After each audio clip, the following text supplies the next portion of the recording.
దేవునికి స్తోత్రం. ప్రియమైన దేవుని ప్రజలారా, నేటి దినాన అరుణోదయపు దేవుని వాగ్దానం సామెతల గ్రంథము 9వ అధ్యాయము 11వ వచనం.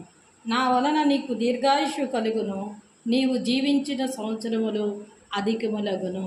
హల్లెలూయా. నాకు ఆరోగ్యం లేదు, నా ఆయుష్ ఏమైపోతుంది, నువ్వు బాధపడుతున్నావా, భయపడుతున్నావా?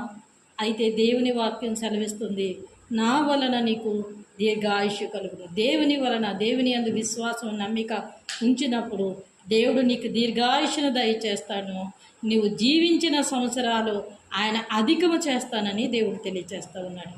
ఈ వాగ్దానాన్ని పట్టుకొని ఈ దినాలను ప్రార్థన చేసి ప్రార్థనాపూర్వకంగా నీ జీవితాన్ని ప్రారంభించు. ఈ దినాన ప్రారంభించు. దేవుడు నీ యొక్క జీవిత ఆరోగ్యాన్ని, ఆశీర్వాదాన్ని ఇచ్చి నువ్వు జీవించిన సంవత్సరాలు అధికం చేసి ఆయన నిన్ను ఆశీర్వదించి అనేకులకి ఆశీర్వాదకరంగా నిలబెడతాడు.